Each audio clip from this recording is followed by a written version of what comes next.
Deck the halls with lots of emotions and feelings we're not used to. That's the holidays for us. It brings out these strong feelings, and we're going to talk about that and how we can just move forward more consciously and enjoy the holidays a little bit more. Next week, we're going to talk about more domestic abuse and the holidays, how it affects that.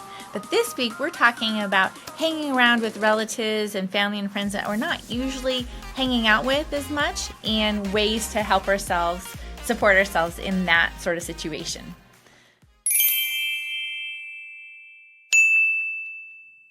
So the biggest thing is, I would say, with the holidays is it's so important for us to be consciously making choices, to decide ahead of time who we want to be around, what we want to do, and then attend to ourselves.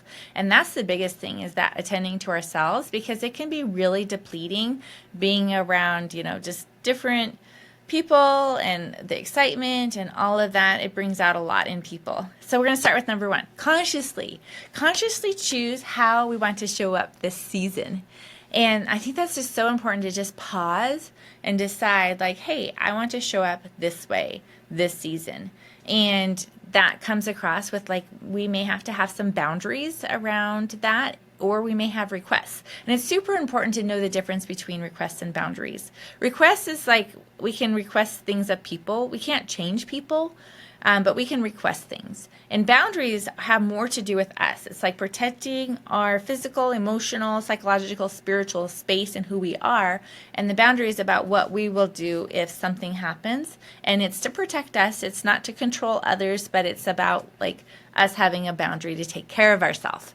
And that's super important, because I feel like the holidays is a great time for self-abandoning, which has a serious cost, as it diminishes just the fuel in our fuel tank, and we're not showing up authentically and honestly. But either way, it's usually we're going to be getting depleted from all of this. So that's why we're talking about this.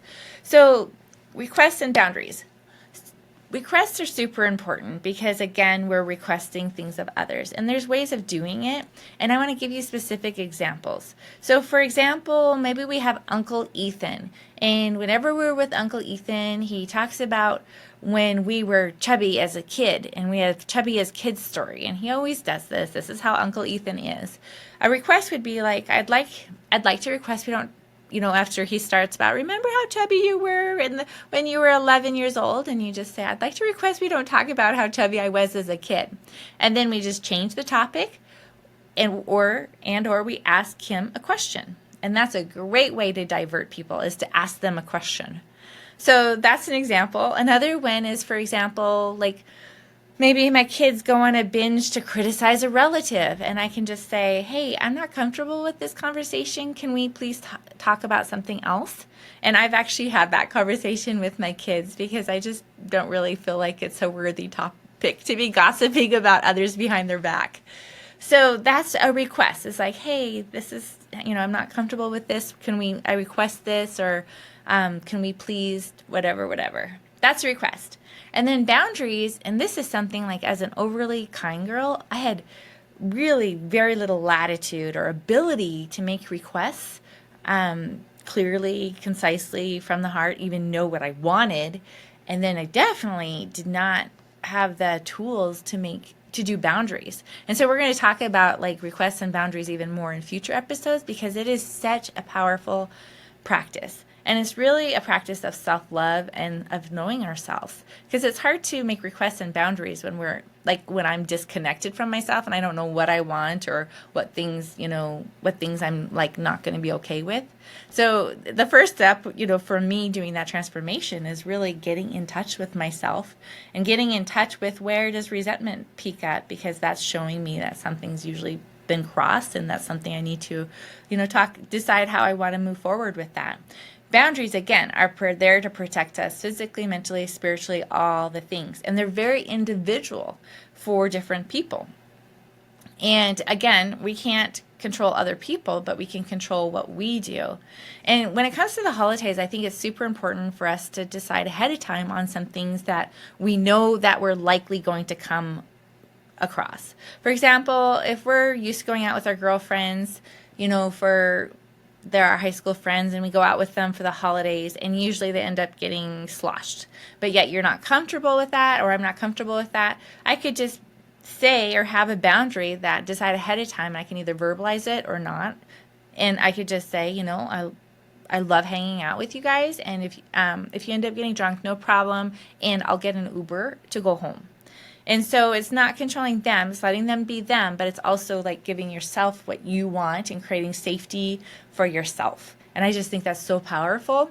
I think, when I used to hear the word boundaries as an overly kind girl, I kind of had this idea of the rigid boundary woman, or the boundary person that was like, very controlling and saying, you have to do that, and this is the way it should be. And actually boundaries are definitely a practice, and it's the most self-loving things we can do for ourselves, is to just clearly and accurately just say, if this is what you choose to do, this is what I'm going to need to do. And it doesn't have to be done in anger or this huge thing. It's just clearly and concisely. So that's a really good thing to be able to know. So consciously choose how we want to show up. And I like to show up like with my tools of knowing how to make requests and boundaries if needed. And then the second thing is decide ahead of time who we want to be around, because we don't have to be around anyone. I feel like there's a lot of obligation that comes into the holidays where, oh gosh, we have to be with these people, but we really don't have to. For example, in my family, we typically, my mom and my brother and my sister and I and all our families will get together for, typically we would for Thanksgiving and Christmas. And I asked the kids, like, what do you want to do? And I checked in with myself, what do I want to do? And we chose to not go to the holiday thing for the big part, but we chose to connect with them during dessert or something like that. And that was, our choice. And we decided ahead of time what we wanted to do. And I was so appreciative. We had a great time. So decide ahead of time who we want to be around, and we can surround ourselves with healthy relationships, or we can just be comfortable with messy and just expect it. It's just, I think it's funny, like, when we're used to people being a certain way and we kind of want them to be a different way, but they're who they are and they're going to show up the same way. So I think it's funny. I laugh at us. So Uncle Frank, for example, he always wants to talk about the good old days, or maybe Aunt Amy is going to complain about her husband. And this has been going on for years, and it's like, we can either just expect that this is how it's going to go, or we can change the dance and get curious and be like, hey, Amy, it sounds like you're complaining, not too happy with your husband. Why are you still with him? Like, with curiosity. Or we can just be curious about, like, Uncle Frank, tell me more about what was so good about that certain environment. Or we can decide, hey, I don't really want to go into that, so we can literally just change the subject and change the conversation. And people love to talk about themselves, and that's how we all are. So we just ask them a question and just change the conversation, and people won't even be aware that you've done it, and yet they're happy because they're talking about something about themselves, but it's not something that maybe, you've diverted it from something that you're like, yeah, it just drains my energy when I hear all the complaining about Aunt Amy's husband. Like, I just don't want to do that. So we can actually choose and decide ahead of time who we want to be around. And again, we can consciously choose how we want to show up. Happy holidays! I wanted to make your season a little brighter and lighter, and so I'm offering 2 things for free. One is a relaxing meditation, and the other one is the BARF notebook, and that is a system for working through our feelings and our thoughts by barfing them out, sorting them out, and planning them out. Those are both for free on the website at livebrighter.info. So go ahead and go there and pick up your free gift to help support you this holiday season. And live brighter every day. Make it a great day. The third one, I think, is probably the biggest and the most important thing, is attending to ourselves. And in order to attend to ourselves, we're going to be feeling all sorts of feelings, because that's what a lot of people and a lot of family kind of can generate in us. And so I would say the 4 things with it. Feel all of our feelings, what we label good, bad, whatever. Just feel them, because they're all just information. And it's like, wow, I'm just really angry right now, and I really felt this. And it's just an opportunity to just go a little bit deeper and listen to the parts of ourselves that are getting triggered, or for the child within ourselves that are like, wow, I didn't like that because I felt like the stupid person, which is something I grew up with.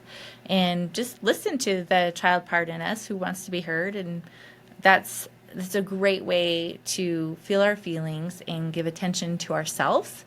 And then it's really nice because we can also figure out the thoughts that are creating the feelings, because it's not the circumstance. It's not us hanging out with Uncle Frank or Aunt Amy. It's the thoughts that we're putting to the circumstances that's creating the feelings. And so we can kind of just figure out our thoughts that's creating the feelings and kind of work on ourselves.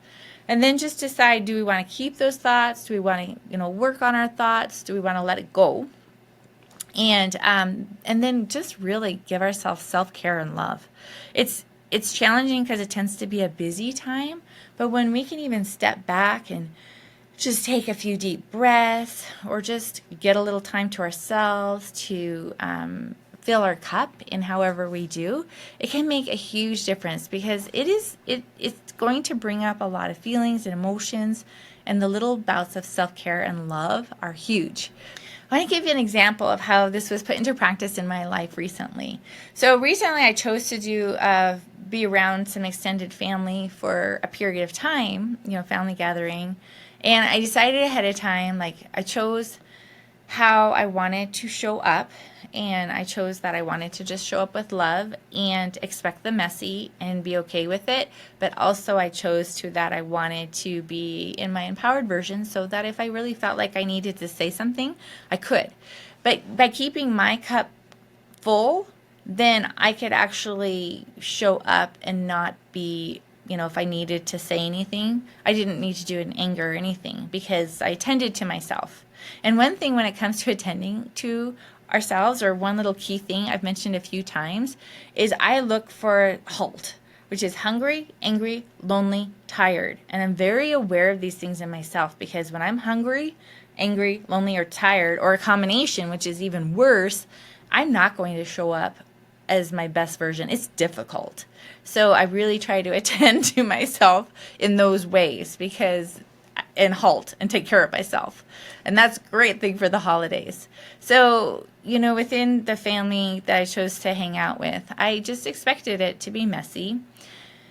And there were a few times I did have to speak up. In the family system, there seems to be a lot of triangles. And what that means is like, hey, this person's mad at this person, but rather than talking to them directly, they're going to talk to me. Or they're going to talk to somebody else, because rather than direct, clear communication, they would prefer to triangle and gossip. So that seems to be like a extended family trait. And there were also times that it was just very, just letting people be themselves. So, but there were a few times that I did speak up, and let me give you an example. Is there was somebody who was just being very black and white as far as kind of judging another person, another relative. And I just had to step in, because I could feel my body being like, ooh, I don't like this. This doesn't feel good to me. I'm going to just say something. So I just said, yeah, that doesn't work for me. I just focus on loving God, loving Jesus, and loving others. And I just kind of leave it at that. And that ended the conversation. I wasn't angry or, anything. It's just standing up and being who I am. And that was very helpful. And then there was another time that I had some relatives that wanting to fix my other cousin's singleness, but he's been single since he's 65, and he's been single this whole time. And I was just like, wow, this is like a repetitive dance that I hear. So I just decided to speak up, and I just said, maybe, he actually likes to be single, and maybe maybe we don't need to try to set him up, because he's had a lot of really nice girlfriends. And, it probably serves him to be single, and he could change that if he wants to. So, it's kind of his job.